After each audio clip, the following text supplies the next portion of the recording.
right, you curiouser and curiouser Herle Burly-ites. I think our guest is setting some kind of record on today's show, and here's why.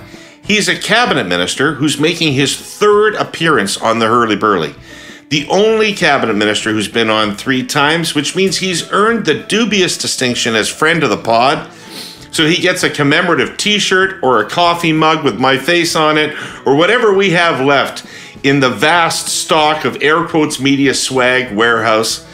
The Honourable Jonathan Wilkinson is here. The last time he joined us, it was in his capacity as Minister of the Environment and Climate Change. And just about a month ago, you all remember the cabinet shuffle. Well, Minister Wilkinson was not shuffled out. He was shuffled further in as his portfolio was expanded to Minister of Energy and Natural Resources. Today, we're going to talk about the politics of climate change, specifically the politics of cost of living versus climate change, the politics of interprovincial, intergovernmental relations on climate change, and the politics of economic growth. Minister Wilkinson, you're a super busy guy. I watch you, follow you. You're working hard out there. I want to thank you for making the time to be with us once again on the Herle Burly. How are you? I am good. How are you? I'm very well. We were both recently in Saskatchewan. How was your trip? It was fantastic. I think I may have mentioned to you, my father and mother used to own a fishing and canoeing outfitting business in northern Saskatchewan. I go back every year to go canoeing in the boreal forest. So I had a great time. Yeah, that's beautiful. So beautiful. That's the part of Saskatchewan nobody knows about, right? Yeah. Yeah, everybody thinks it's all wheat fields and canola fields, but half the province is a forest. So I know. And beautiful. Beautiful up there. I was in Regina. And it's not as beautiful as northern Saskatchewan is. Getting less beautiful, I would say. The other thing I noticed, by the way, is that none of my friends or family want to talk politics with me. Fair enough. When you were out there, you announced $74 million in support for a nuclear reactor in Saskatchewan, which the provincial government wants. And yet nobody from the provincial government bothered to show up at the announcement with you. What's up with that? Well, it's $74 million for pre-development work relating to a small modular reactor project, which I think is quite important for the government of Saskatchewan, and the money was applied for by SaskPower. The government of Saskatchewan was invited to participate. I actually spoke to the minister myself.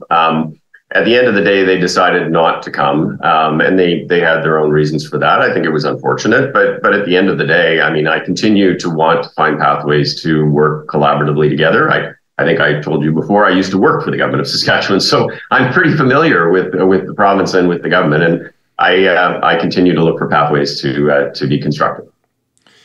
So is it more constructive behind the scenes with Alberta and Saskatchewan? I mean, publicly, they won't even show up to be seen with you when you're giving them money for what they want. So behind the scenes, is there actually anything that can be done working with between the feds and those two governments?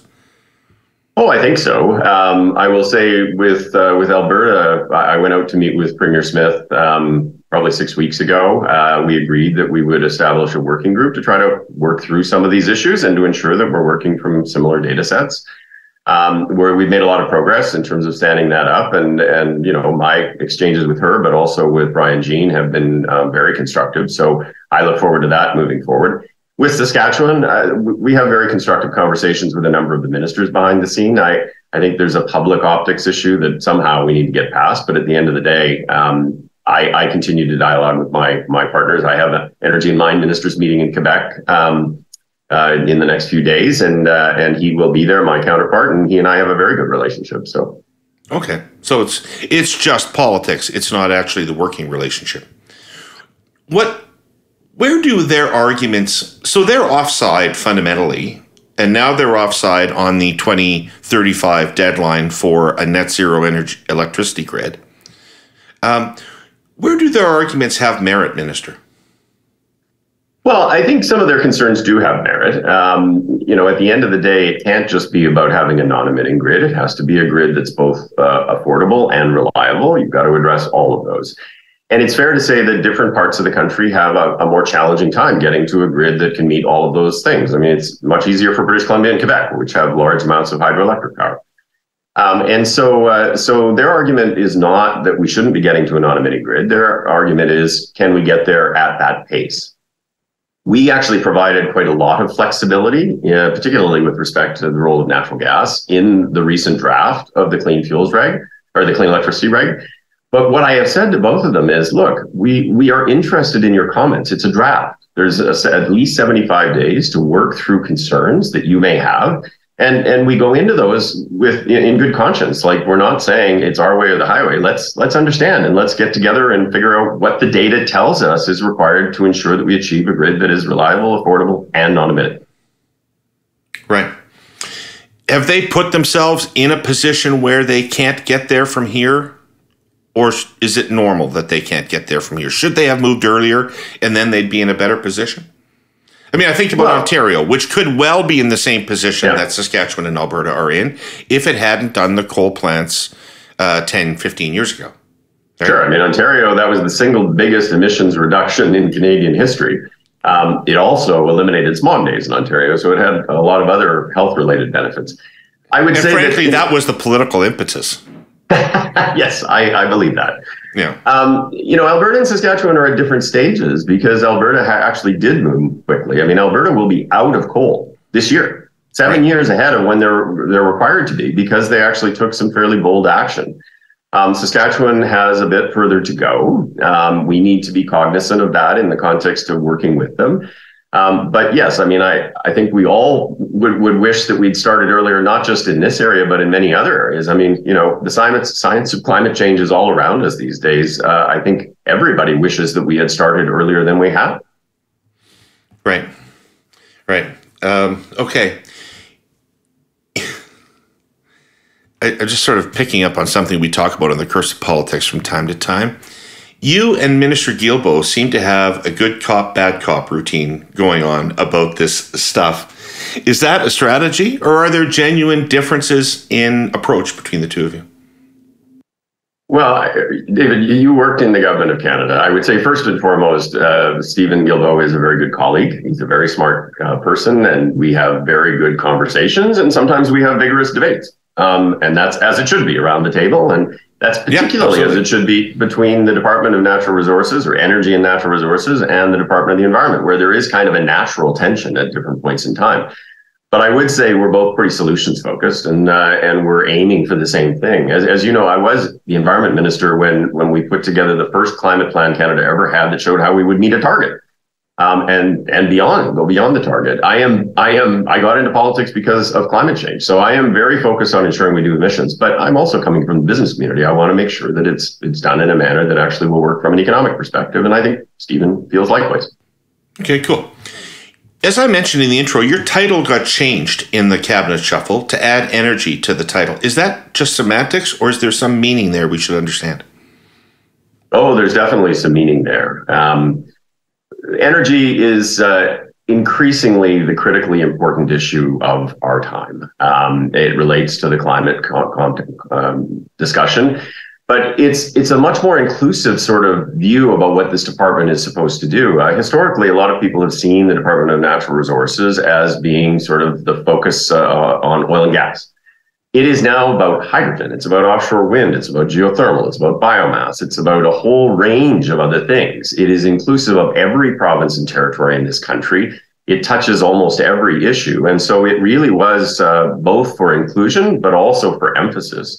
Not dissimilar to what we did with the Department of the Environment when we added the words climate change. That had meaning. It meant that it was going to be a huge priority for this government. Right. Okay.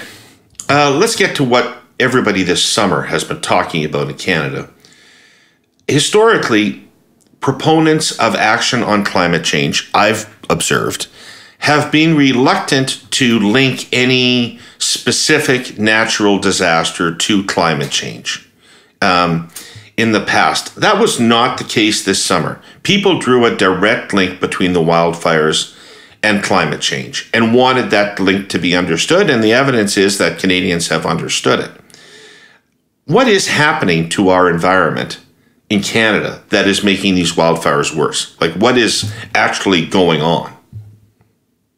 Well, there was a paper that was recently published, a peer-reviewed paper by, I think it was 17 different scientists, that actually looked at the causes of what we're seeing with respect to the fire. And while you can't say the only cause is climate change, what the paper found is that climate change is making this more severe, these incidents more severe and more frequent. That's pretty intuitive, but the scientific community up until now has been very reluctant to make those kinds of almost causal connections, right? Right. And that is changing because we are seeing changes in the environment around us. I mean, the last number I heard was about a week ago was 13.4 million hectares had been burned. Well, the average over the last 10 years is 2.2. So these are fundamental things that are happening, and they are obviously, we are all worried about kind of the feedback loops that are developing with respect to forest fires, eventually with respect to the permafrost. It really underpins how critically important it is for the world to be moving forward aggressively to fight climate change. These things aren't a straight line, are they? Like next year could be a relatively normal year, and that wouldn't mean that climate change has gotten better, right? So, right. It doesn't mean that every year. I got to tell you, I remember after Stéphane Dion was elected and on the climate change platform in 2006, and I was sitting around in a meeting with, among other people, Bob Ray, and everybody was talking about how climate change, because there had been no snow that winter. There had been no snow, and everybody was talking about why the hell there's no snow in Canada. It's January. And everybody was talking about how climate change is going to be the issue of our time in 2006. And Bob Ray said, "Don't worry, it will snow and it will go away." Right? So, yeah. No, I mean, look, you've got to be very careful about saying that every year is going to be progressively worse. It's like, I think it was Senator Ioffe in the United States bringing a snowball into the Senate, effectively, at a time of year when there shouldn't be snow, and essentially saying, well, clearly climate change doesn't exist. That's just as bogus. But at the end of the day, what we should be anticipating is that these kinds of events are going to become more frequent and more severe. And it's not just fires, it's the floods that happened recently in Nova Scotia, it's Hurricane Fiona, it's a whole range of different things.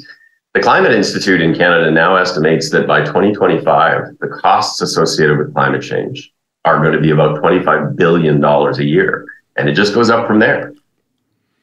Yeah. Well, certainly, as I watch the climate things, I wonder how long I'm going to be able to the fires. I wonder how long I'm going to be able to insure my cottage. Right? Well, these are some of the issues that are going to be increasingly pressing. It's about insurance for fires. It's about all of the structures that exist in flood zones. One of the things we're doing right now is doing detailed flood mapping across the country. It's going to expose some challenges with respect to some of the developments that we have done in areas that are going to be more prone to floods. So you seem to have accepted what my next question is going to be. Given the slow pace of climate action globally, relatively, and the real prospect that emissions targets will not be met, and the fact that we've already done so much damage that these things are already occurring, don't we have to think a lot more about adaptation? Not to abandon mitigation, but don't we have to think a lot more about adaptation? Can we have towns in the north with one road out of them? Can we have towns that have only one cell tower? These kinds of things? Well, I agree with the second part of what you said, which is we absolutely have to spend more time, energy, and resources on adapting to some of the things that are baked into our future, irrespective to what we do. That's the point I was trying to make, yeah. Yeah. And we released just a few months ago Canada's first national adaptation strategy, which was a first step in terms of trying to get our arms around all of this so that it's not just the federal government doing something, the provinces doing something else, municipalities doing something else. It was the first attempt at sort of an integrated package. But yes, we are going to have to continue to focus on that, and we're almost certainly going to have to bring more resources to the table. But I would take issue with what you said before, which is I am not pessimistic about us being able to achieve our climate target, and I'm not pessimistic about many of the countries around the world being able to achieve theirs.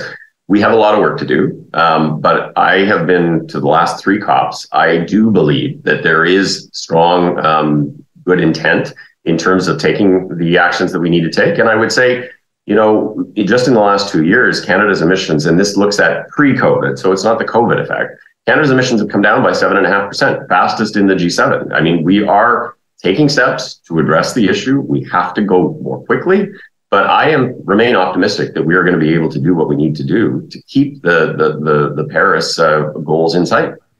Is it a good talking point that we're going faster than anybody else in the G7, or does it just remind people that the rest of the world isn't doing enough? Well, so we are going faster over the last couple of years. I would say Europe is ahead of us in terms of the absolute emissions reductions they've achieved because they started 20 years ago or more. But I do think that we are seeing bold action in places that we were not seeing it. I mean, look at the United States. I mean, the Inflation Reduction Act in the United States was a bold step in terms of actually incenting climate action. Now, it was a step that was focused primarily on doing it through spending. But when President Trump was in power, you didn't see any action on the part of the United States. That has accelerated enormously. We hope that will continue. But we continue to see it everywhere else. And even places like China, where people, sure, we'd like to see China stop building coal-fired power plants. And we'd like to see them actually moving more quickly to actually get rid of coal. But the flip side of the coin is China has deployed electric vehicles much faster than we have. They've deployed renewables technologies much faster than most of the world. There is progress that's happening. It needs to continue. It needs to accelerate, but there is progress.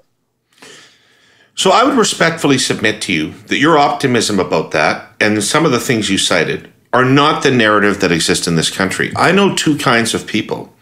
People that don't really care about climate change and people who care and are despondent about it.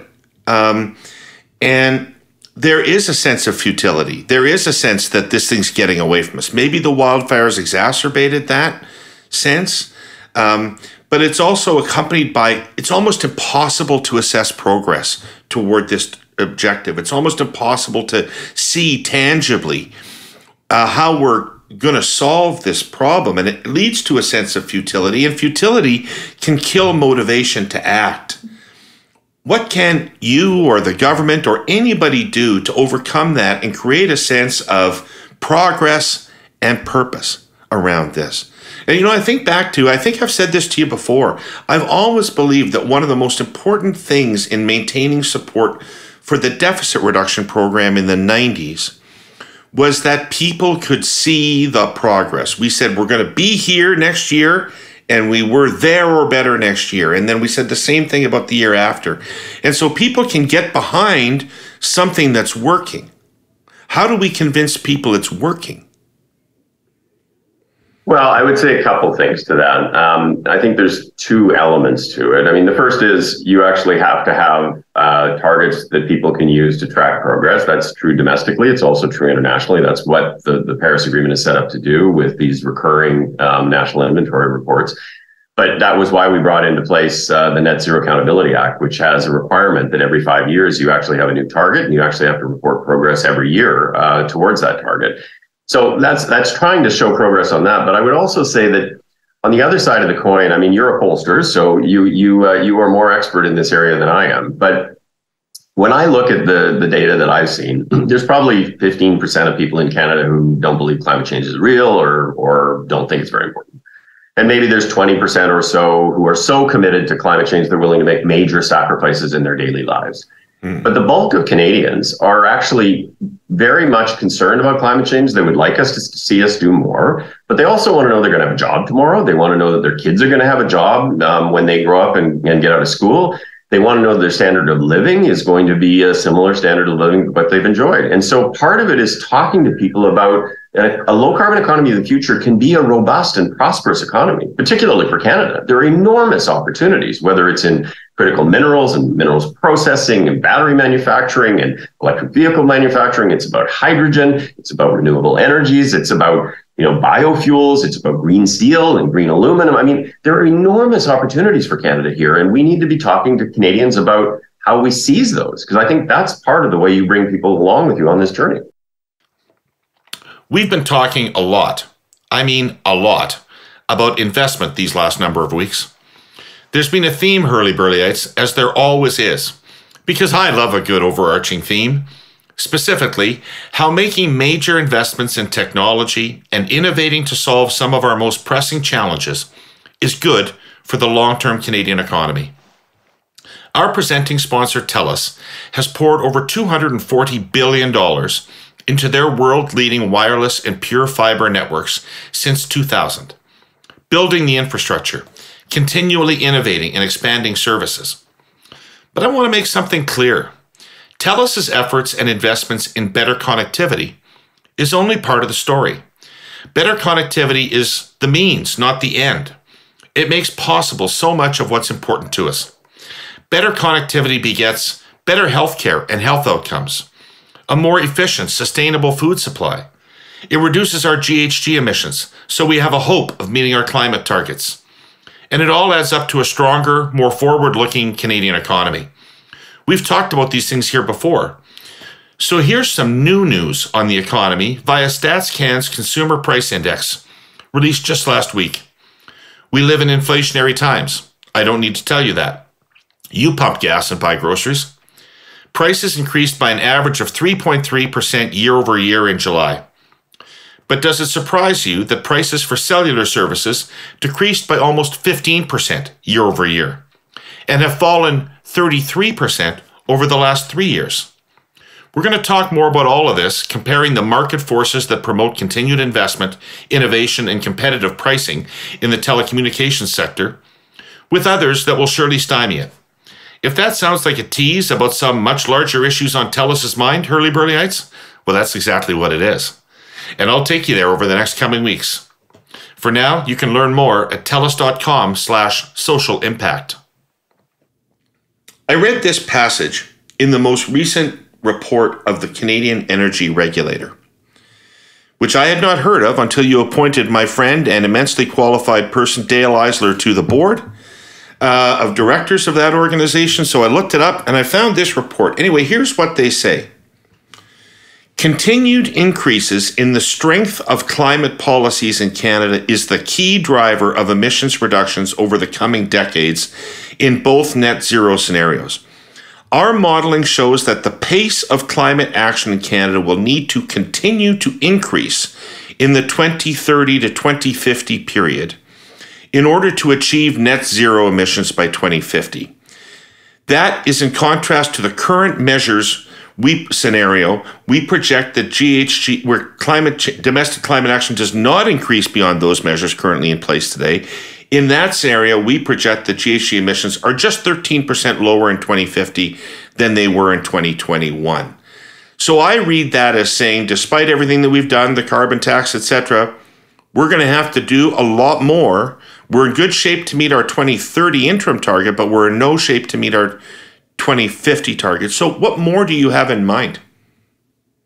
Well, let me just clarify, because the Canadian Energy Regulator did the scenarios, and they used largely the International Energy Agency and then made it appropriate for a domestic audience. The current measure scenarios don't include a number of things that we've actually announced but have not yet been implemented. So, for example, the cap on oil and gas emissions is not included there. The 75% methane regulations is not included in there. So there's significant progress beyond what is shown in the current measures scenario that's already actually government policy. It just is in the process of being implemented. But certainly beyond 2030, we are going to need to continue to do more. I mean, you think about, there are some sectors where the path is pretty clear, like in the transportation area. In this country, you won't be able to buy an internal combustion engine after 2035. Now, we have lots of work to do to build out the electric vehicle infrastructure, et cetera. But in the building space, there is a lot of work to do. Like 70% of the buildings that are standing today are still going to be standing in 2050. They'll all have to go through deep retrofits to make them more energy efficient. That's going to require continuing investments between 2030 and 2050 to ensure that we get to the place that we need to. Nobody should assume that, the government has actually put in place everything that's required to get to net zero. What we're focused on is getting to our target in 2030, which we've committed to in the international community, and putting in place the building blocks that can enable us to continue to take the steps to get to net zero by 2050. Okay, I want to build on that, but I want to just jump back to the forests for just 1 second, because I learned something that stunned me yesterday, and probably I should have known it, but I was talking to somebody at the Forest Products Association. I remember when Ralph Goodale had your job years and years ago, he used to talk, as he does, about... I hope he's not watching this. About carbon sinks and about our forests being carbon sinks. And this was a Canadian advantage in the climate change fight. In fact, we used to demand that we get credit for these sinks internationally. And this person told me that our forests are no longer sinks. They're now emitting more in GHG than they are absorbing. What a stunning development, isn't it? Yeah, it is a stunning development, and some of that relates to some of the things that we're seeing out our windows, right now. And it also relates to the methodologies that are used for carbon accounting, which have evolved over time. But yes, I mean, it is stunning. Obviously, we are endeavoring to try to reverse that to a certain extent through programs like the 2 Billion Trees program, the program around the restoration of wetlands, which also act as carbon sinks. But ultimately, in order to ensure that we are successful, we go back to, it's not just about adaptation, it's also about mitigation. So we're not making the problem worse. Right. By the way, since you brought it up, I don't know, I wasn't sure if I was going to bring it up, but you brought it up. So since I'm pretending to be a journalist here, we have to do this. Tell me about this fucking tree program, okay? Sure. So the tree program has two objectives. To be honest with you, it's not just about carbon sequestration, although it is about using nature-based solutions to actually sequester carbon. So increasing the amount of forest cover in Canada. But it's also about reforesting areas that have been damaged to try to recreate habitat for wildlife. I mean, as you will know, there's almost 700 species in this country that are listed as species at risk. The most probably top of mind are boreal and southern mountain caribou. They require habitat. And so part of this program is about trying to stem the decline in biodiversity. Right. But what's the deal? Like, why? I mean, there was this sort of sleight of hand shell game thing with the programs about the trees. Why can't we plant the trees we said we were going to plant? No, we are planting the trees we said we were going to plant. Well, you've mixed two programs together or something. No, we were clear about that from the beginning. I mean, at the end of the day, what Canadians care about is we're going to plant 2 billion trees. That was the target of the program. We always said that we were going to include monies that were dedicated to the Low Carbon Economy Fund that were actually planting trees. That was part of the calculation from the very beginning. Okay. All right. So, all right, let's get back to the track we were on. The politics of climate change. We're in the middle of an affordability crisis. Most Canadians are feeling that their standards of living are in decline. This has put the government's re-election prospects in grave doubt. Poll today shows the Liberals 12 points down to the Conservatives. Concern about climate change is on the rise, I see in my polling, but I also concern about the cost of living dwarfs what people are prepared to do personally about climate change. How does the carbon tax survive the next election? Well, I mean, you and I have talked about this before. The government clearly has to be focused on ensuring that we are addressing affordability concerns. That is something that is obviously on the minds of many, many, many Canadians right now. We also have to give people a sense of how the economy is actually going to grow and prosper in the future, and we have to address the climate issue. And so in the context of affordability, obviously, we've done a number of things to try to address affordability concerns. Let's be clear. I mean, a lot of the affordability issues have been driven out of the pandemic, which, we ended up in a situation where there was high inflation. If you look at folks like the Bridgewater Associates reports that have come out lately, they would tell you Canada managed better from an economic perspective through the pandemic, managed better through the next period in terms of inflation, that inflation came down more quickly, and that they expect that interest rates are going to come down more quickly in Canada than any other G7 country. But people experience the inflation and agree to pinch points. Now we have inflation largely down around 3%, but the interest rates are actually causing pain, particularly for people who have mortgages.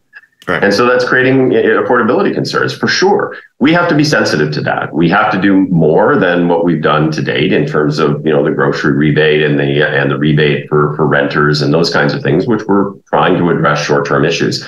I think the fundamental issue that people are particularly concerned about right now is the housing space, and that's as it should be. Part of that's driven by the interest rate issue. Part of it's driven by the need for faster supply.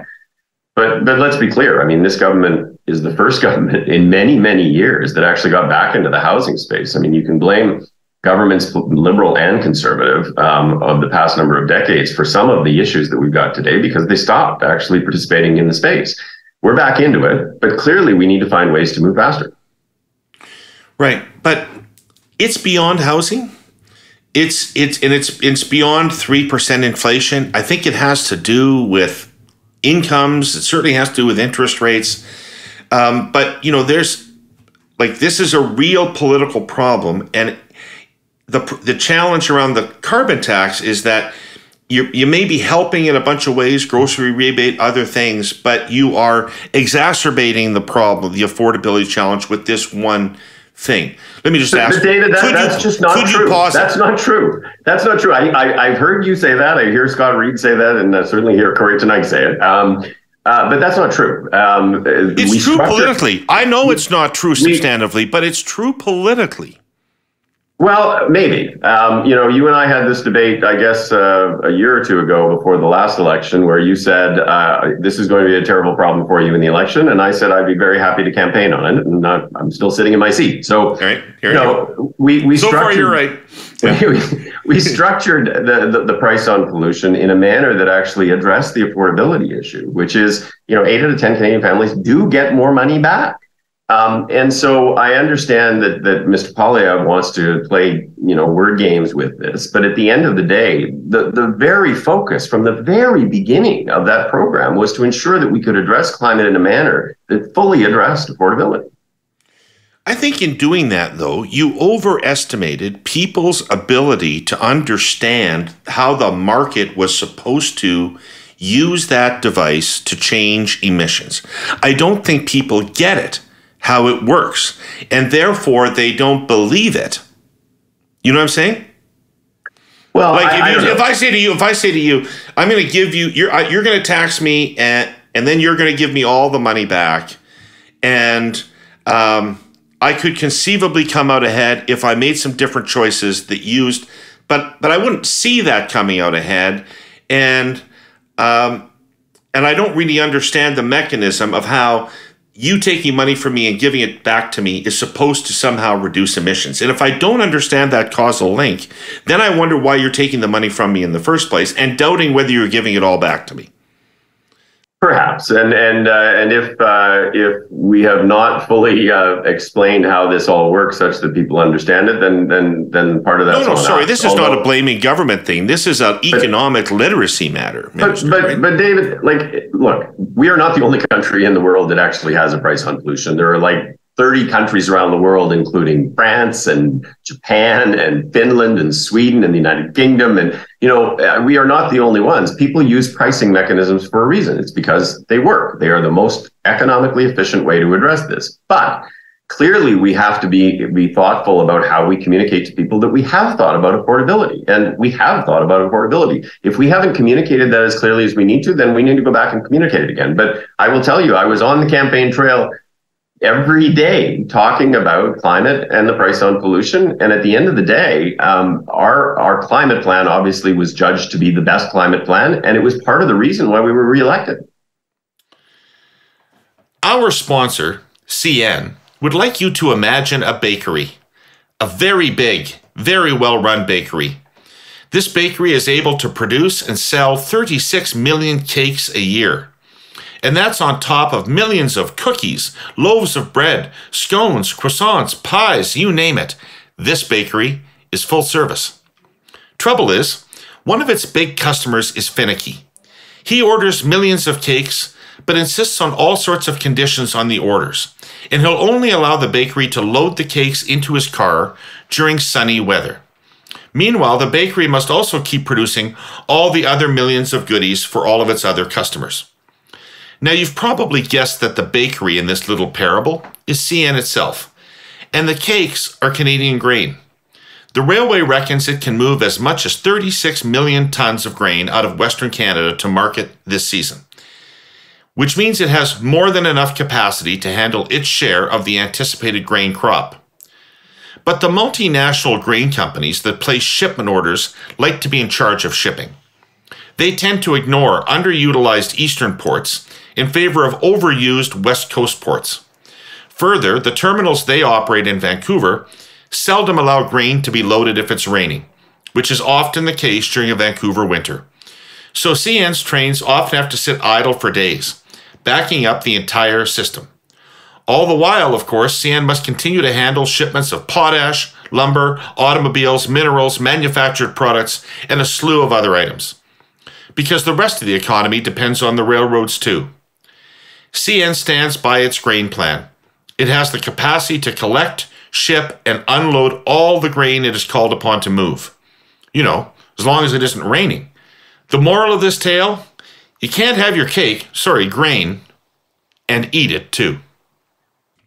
What would happen, just out of sake of argument, if you paused increases in the carbon tax? Well, it wouldn't provide the same price signal. You would lose some of the emissions reductions that you actually, have put into the plan associated with achieving your targets. You would have to find those megatons of emissions somewhere else. But at the end of the day, that would be the substantive thing. I will just tell you that you're going to then end up finding those emissions in a way that's more expensive for the Canadian economy, more expensive ultimately for the taxpayer. So what is the response when opponents say, or Poilievre says, Biden doesn't have a carbon tax and Biden has a good climate policy, right? Well, I would caution Mr. Poilievre to make that argument because the Inflation Reduction Act in the United States is largely about spending. They've used some regulatory tools like the work on cars, like the electricity regulation that they have that's not dissimilar to ours. They're also moving on methane, but by and large, they're doing it through spending. And people say, oh, the Inflation Reduction Act is $387 billion. It's actually probably north of $1 trillion by the end of the day when all of this is said and done. They are doing it through the fact that they have the reserve currency in the world and they can just spend and spend and spend and spend irrespective of the deficit they create. If Mr. Poilievre wants to do that, then maybe he should say that he doesn't care about deficits or any of those issues in Canada. What Canada has done is chosen an approach that is far more thoughtful with respect to the costs associated with this. The thresholds for projects in Canada in terms of investment are lower because we have a price on pollution. So if Mr. Poilievre wants to make the argument that it should just all be about spending, I'd like him to make that argument publicly. Okay. There's two carbon taxes, right? There's an industrial one and there's a consumer one. How important is the consumer one?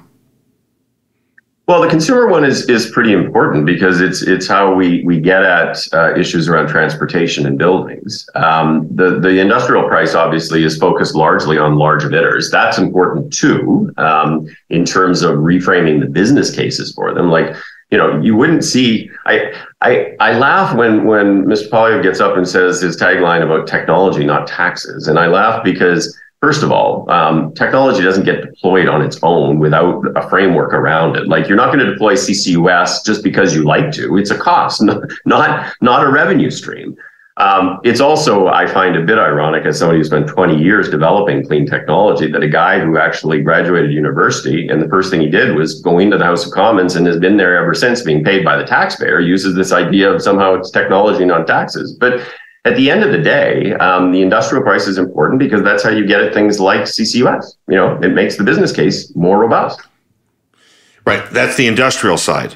Yeah. Yeah. All right. Okay. How do we look compared to the U.S. in terms of our climate reduction plan? Are we going to be ahead of them? Are we doing better than them? We are a bit different from the United States. I would say the United States actually has it a bit easier than us because the biggest source of their emissions is actually coal-fired power. And the cost of those tons in terms of reductions is actually relatively low. It's much lower than, for example, trying to abate emissions from the oil and gas sector. And so even when President Trump was in power, coal was increasingly on the downslope. And so you saw some emissions reductions even from a president who didn't even believe climate change was real. President Biden has now put into place a number of measures that will accelerate that, but it will take time because these kinds of projects don't happen overnight. So the Americans are probably a little bit ahead of us in terms of the percentage reduction that they've achieved. And I would say that their target is a little bit more ambitious than ours. Ours is 40 to 45%. Theirs is 50 or 50 to 52%. But it reflects the different structure of the economies and the fact that it is actually much simpler to get all those megatons associated with coal-fired power. Right. How does it affect your work thinking that in a couple of years, Poilievre could be the prime minister and Trump could be the president? Well, look, I am continuing to do the work that I am doing in part because I believe very strongly that we need to continue to address climate. I have two daughters. My 20-year-old daughter is terrified of climate change. She goes to bed at night wondering whether she should ever have children because of the future that may unfold. And so that motivates me because I wasn't a big fan of Aaron O'Toole's climate plan because I didn't think it was strong enough.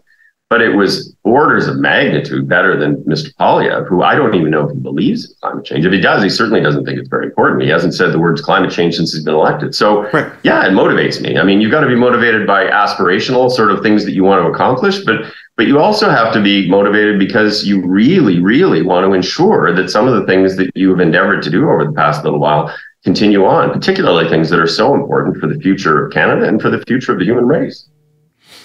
Okay, let's talk about some things that are positive. Let's talk about some things that get people jazzed up. When I talk to people about this, whether it's on the Curse of Politics or in Regina or frankly here in Ontario, I hear China, China, China, China, China, China, China. We don't have to do anything really impressive because China's doing nothing at all. They're building coal plants. That is the standard. They are still building coal plants. So what are you fucking talking about, right? So tell me what's going on around the world that should make us optimistic in Canada that the civilization is not going to end. Well, I think what should make folks optimistic is that if you look at the progress that's made, just first of all, in terms of the targets that have been established at the last COP, if all of those targets are actually achieved, you're in a 1.7 degree scenario. It's not quite 1.5, but it's not 2.5, which would be absolute disaster. It relies on continued progress, and we are seeing progress in Europe.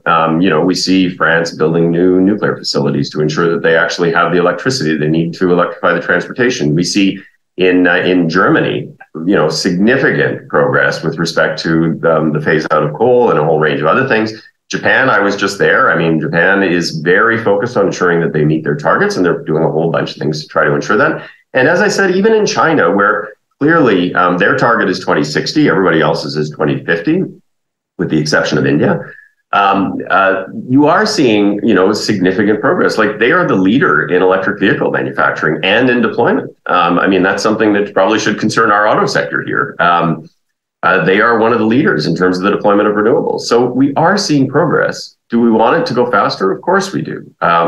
We need to ensure that we are dialoguing, particularly with those countries that we need to move more quickly.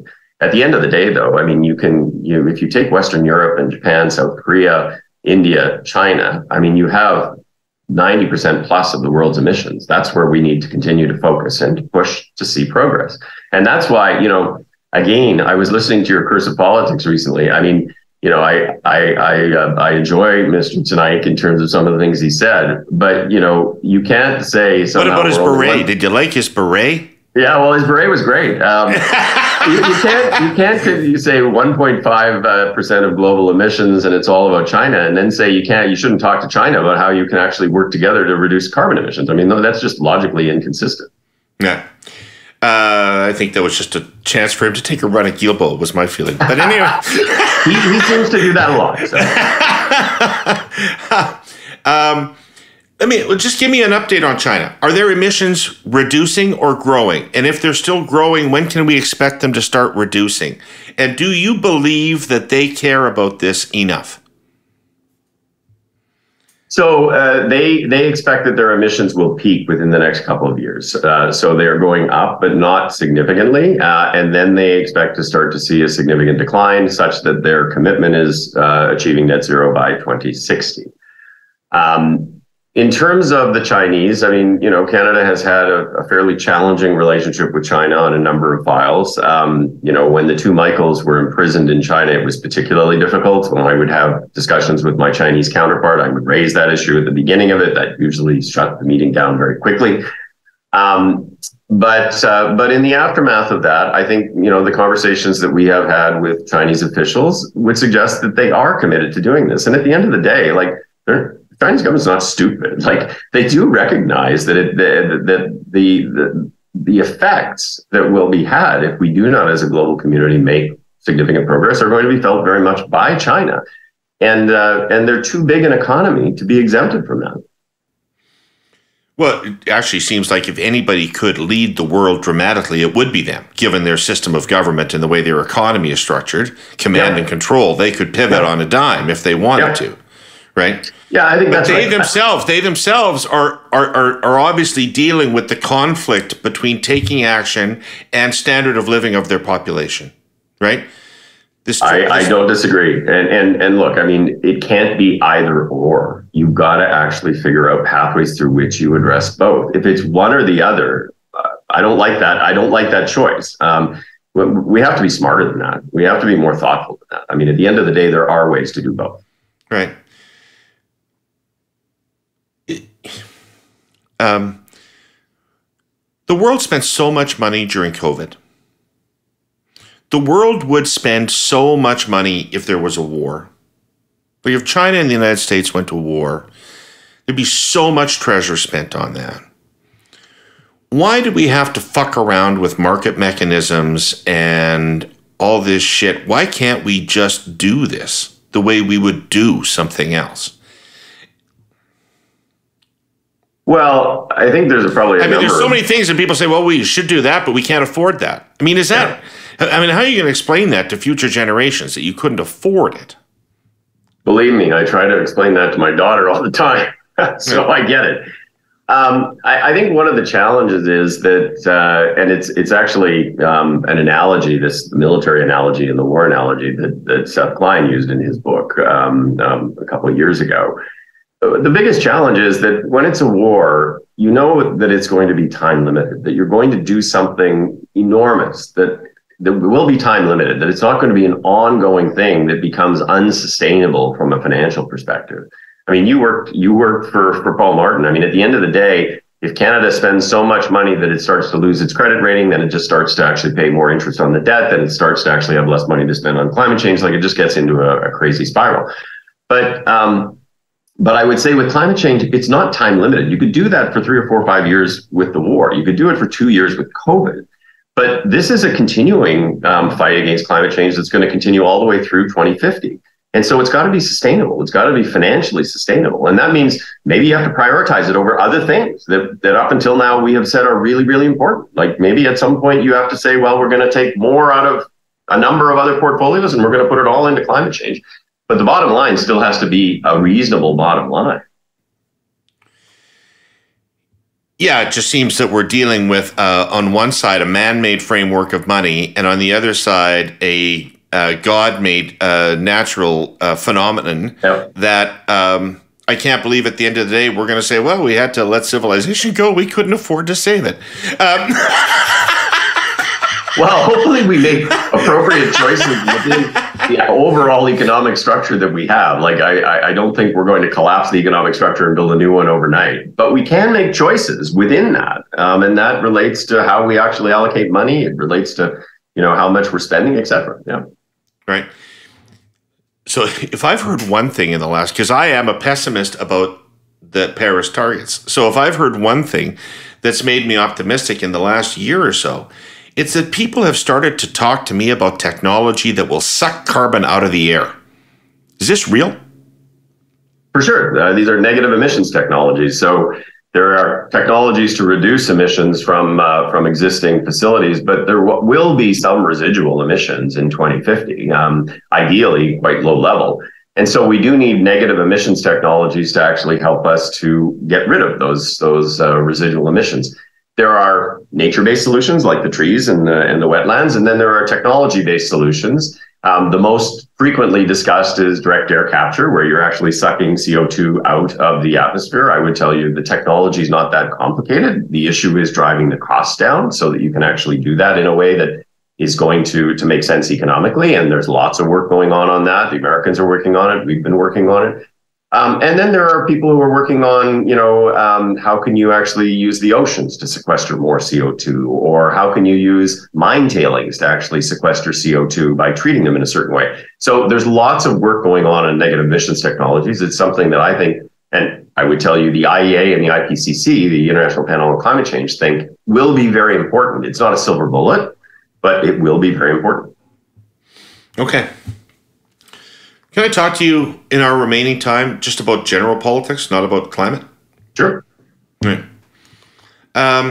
You're reading the polls the same as anybody is. You just had a cabinet retreat. I'm sure you were talking about the political situation of the government as well as the policies you want to be pursuing. What's the path to victory from here? Well, the path to victory, I think, is, to be honest, this government has been doing a ton of different things. We have implemented all kinds of different new programs and initiatives. I think at times we sort of finish something and then we run on to the next thing and then we run on to the next thing without being particularly focused with respect to the communications.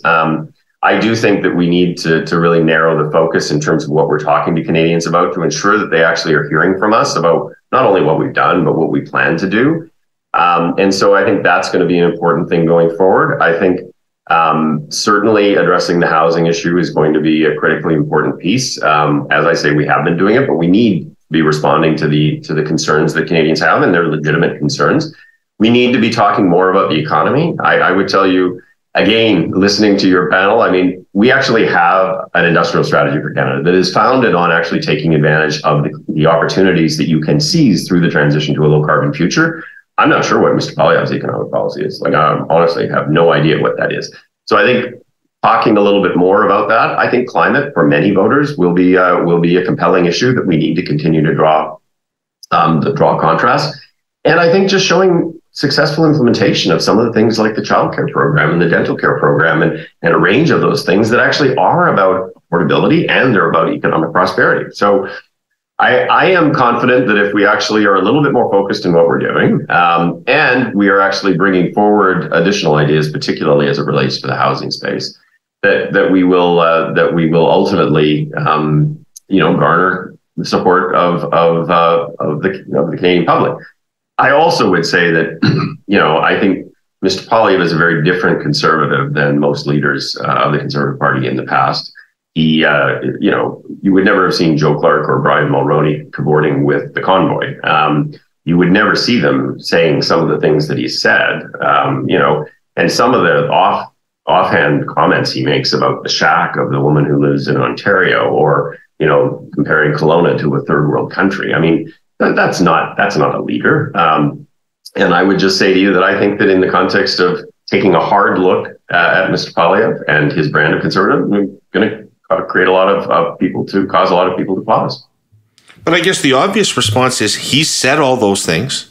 He's hung out with those people. He's been in those places. And here he is, 12 points up, right? Let's reverse engineer this.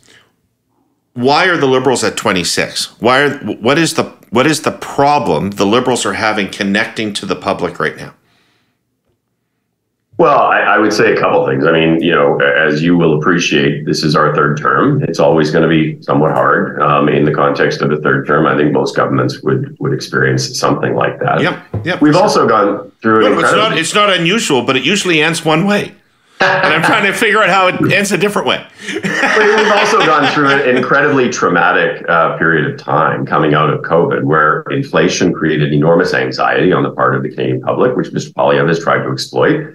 Interest rates, now that inflation has come down, interest rates are creating significant angst on the part of people, particularly who hold mortgages. And Mr. Poilievre is trying to take advantage of that as well.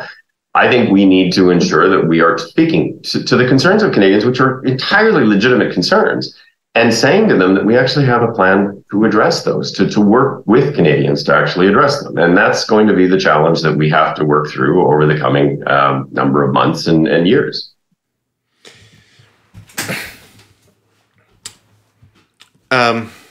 Do you think it requires, I mean, when I found in political communications that if you convince people that you understand their problem, right, that you fully appreciate their problem, that's the foundation of the conversation. Yes. Right? And nothing you say will matter very much if they don't sense that. I agree. So it's natural after a government's been in office for roughly 2 terms, which this government has been 8 years now, to say, we've been working on that. We've been caring about that. But that sounds to people like you're not going to do anything more or different, and it is what it is. And it feels to me like on some of these things, the government needs to be a bit more honest and say, we haven't got that right. Not that, fuck, we've cared about housing for 8 years, you fucker. Here's a new housing thing for you. You got to say, Christ, maybe we missed it. And I look at that voter cohort of 35 to 45-year-olds who voted so strongly for Mr. Trudeau in 2015 and now are not voting for him and are voting for Mr. Poilievre, the polls tell us. And Mr. Poilievre's out there saying, for you people, the promise of Canada is broken. And I think a lot of people identify with that. Don't we have to kind of concede that too and start talking about how we would fix it differently than Poilievre? And you saw I slipped into the we there. Yes. Look, I mean, where you started, I certainly agree with, which is you've got to actually be able to connect with Canadians on a human level. They have to actually believe that you care about the things that they care about at the end of the day. And I would say, you know, I believe this government does. Certainly I do. I mean, I'm an average kid from Saskatchewan, and I care a lot about what average folks on the street are actually feeling. And I understand the angst. I agree with you also that it's not good enough to just talk about what you've done. And governments, irrespective of partisan stripe, fall back into that the longer they're in power, where it's all about defending what you've done. And we have to be enormously careful about that. And sometimes we have to stop talking about everything we've done for people. And we actually have to start talking about how we can work with Canadians to actually improve the situation they're in themselves. I do think that there are some areas where we've actually got it right. I think in the climate area, we've largely got it right. But clearly, the housing issue is a more fundamental issue than what we had anticipated. You know, when we brought in the National Housing Strategy, which is an $80 or $90 billion program, we thought that's going to actually address the issue in a very substantive way. Well, we look out the door today, and while there's progress that's been made, there's a ton of challenges looking forward. And we have to be honest with people that we need to address those challenges, and we need to meet Canadians where they are. Right. Okay. And my last question would be for you, Minister, how do you see the central choice shaping up in the next election? What is, at the end of the day, I mean, he hasn't put out a policy, he hasn't put out a program, but you know the guy. You've watched him your whole time in politics. What is the choice?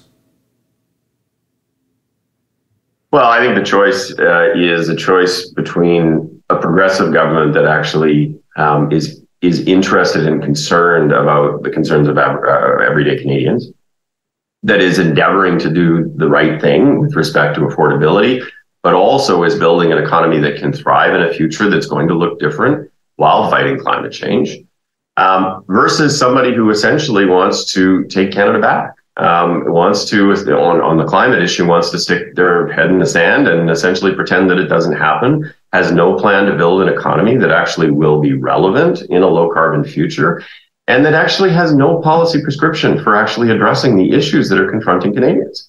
And I think that's going to be the fundamental choice that, in my view, Canadians are going to be asked to make. I would also say, I would add to that, but it's also a leader that's been shown and has demonstrated that he is extreme. He is so far outside of the mainstream. Like, look at the convoy. Like 85% of Canadians or something like that did not support the convoy. And this guy's out there cavorting and drinking, Tim Hortons coffee with them. Like, that's not the average Canadian.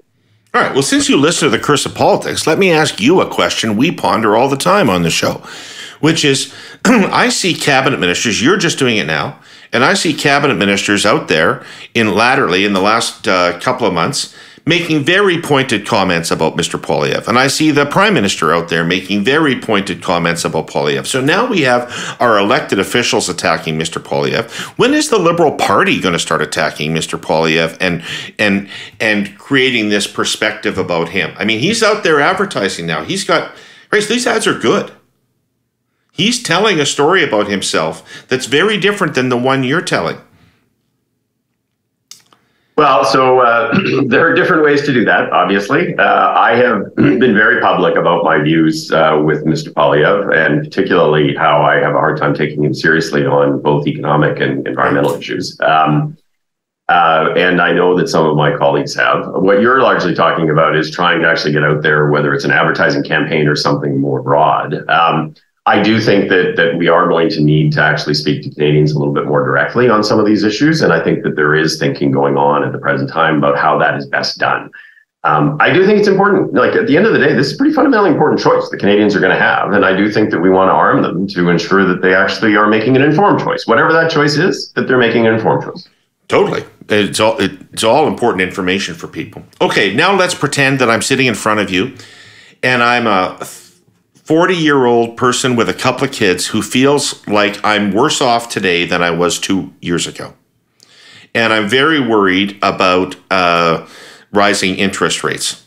And I'm struggling right now to pay the bills, and I've had to shift some of my food consumption to things I don't like as much, to things I preferred to buy.